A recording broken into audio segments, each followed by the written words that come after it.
Yes guys, welcome back to my channel. Ngayon guys, nandito tayo ngayon sa loob ng sasakyan. At Gilas Pilipinas laban. At congratulations pala, yun yung pinakamahalaga na sasabihin ko guys sa lahat ng nanonood sa ating mundo, no, na nanonood.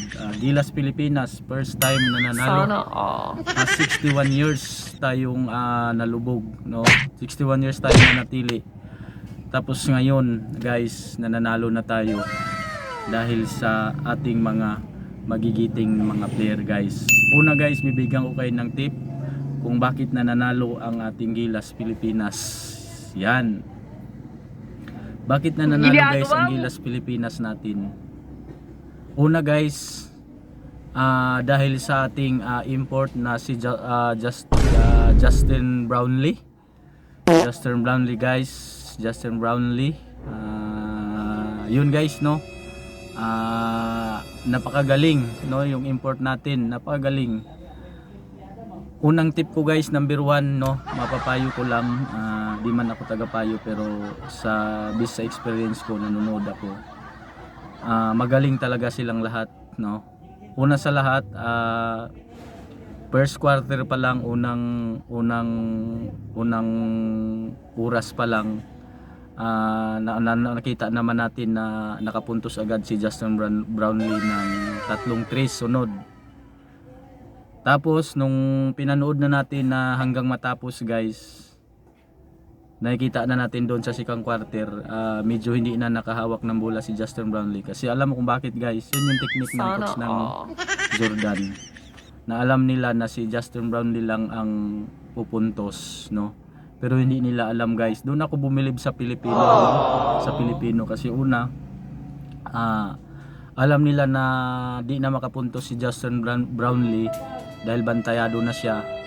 Pero ito naman ang nangyari guys. Yung Pilipino doon na naman sila. Doon lumabas ang galing nila. Yun, doon ako believe guys sa mga player ng Pilipino. Kung sino man yung mga players diyan, mga PBA players, sikat na players, no. Tayong Pilipino, huwag tayong matakot. Kahit matangkad sila, malaki sila, iba man yung training nila guys, pero huwag tayong matakot. Alam kung bakit, nagawa nga ninyo eh. Nananalo tayo dahil sa pursigido. Una guys, kung ano man ang kalaban natin, kung anong bansa man, MBA man, kung saan Asia, ito yung masasabi ko na malaki man sila sa laban, dapat palagi kang aggressive sa sarili mo kung ikaw yung isang player na nabilong sa Gilas Pilipinas. Malaki. Tingnan mo si John Mar, si Thompson, kayang-kaya nila lusutan yung kalaban. Basta ang mahalaga, wag tayong matakot sa kalaban.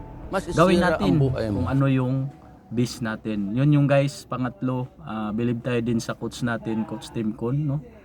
Salamat din sa mga yung ibinigay ni Coach Tim Con na sa kanyang na lahat ng player guys talagang nakalaro. Talagang binigyan niya ng time. Bigyan ng time, oras na talagang makita yung galing ng Pilipino. Diba guys? Kaya salamat talaga kay Coach Tim Con, no. Magaling siya na coach. Magaling, talagang magaling siya guys. Kasi una, yung players na siyempre hindi nakitaan na hindi siya magaling, hindi magaling yung players niya.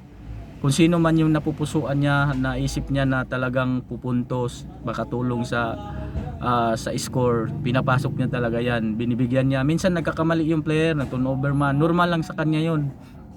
Kasi tao ka lang eh, nagkakamali ka. Kaya tingnan mo guys, ang porsigido natin, nanalo tayo. Pinaka the best, no. Congrats pala sa Team Gilas, no. Sana sa 2024 nabalitaan natin na mag-open na naman yung Asia, buong mundo na naman maglaban-laban. Wag tayo matakot, sino man yan, Lebron man, Kyrie Irving man, o UST man, magsama-sama sila. Basta tayo Pilipino, ibigay natin yung best natin para sa ating bayan. Yun yung mahalaga, wag tayo matakot. Alam mo guys, mas advantage ngayon, makalaban tayo ng magagaling. Doon din tayo gagaling. Kaya yun, no guys, yun lang ang aking mapapayo sa ating Gilas Pilipinas at saka nanonood dyan, no, kung nagustuhan nyo. Mayroon pa tayong comment kayo dyan kung ano yung ano natin, parto natin. Pero yun no, salamat talaga. At saka ang pinaka-importante doon, bago tayo sasabak sa laban, manalangin muna tayo sa Panginoon. Yun yung mahalaga. Pansin nyo guys, Coach Tim Con, minsan pag nalamang na yung kalaban, parang yung kamay niya nakagano na lang sa nakayuko. Pero di natin alam guys, baka nanalangin yun si Coach Tim Con. Kaya tayo nahanalo, no? Yun yung mahalaga. Alam kong bawat player na nanalangin din na manalo tayo. Isipin mo, isang player nakatanggap ng gold medalist. Wow, napakaganda. Sarap isipin. At saka sikat yung bansa natin guys, kasi nananalo tayo. Yun lang guys, salamat sa ating mapapayo. Kaya kung sino man yung mahilig mag-basketball, no, alam nyo, na-relate nyo yan. Kasi siyempre ako naglalaro din ako ng basketball. Minsan may mga magagaling tayong makalaban. Siyempre pag magagaling, sabihin magaling mo siya, talagang magagaling. Pero mas gusto ko yun guys, yung makalaban yung magagaling. Kasi doon natin ilalabas din yung galing natin sa paglalaro. Yun guys, no, ang aking mapapayo sa atin. Congrats sa inyong lahat, Gilas Pilipinas. Sana tuloy-tuloy magpalakas kayo, mag-ensayo pa kayo ng mahusay sa darating na FIBA na kakalabanin natin ang alam mo natin na malakas ang US guys, kasi yan si LeBron, Kevin Durant. Kung matakot, tao lang yan eh. Basta yung atin, ibigay natin ang best natin para sa ating bayan. Yun lang guys, good luck sa aking vlogs ngayon.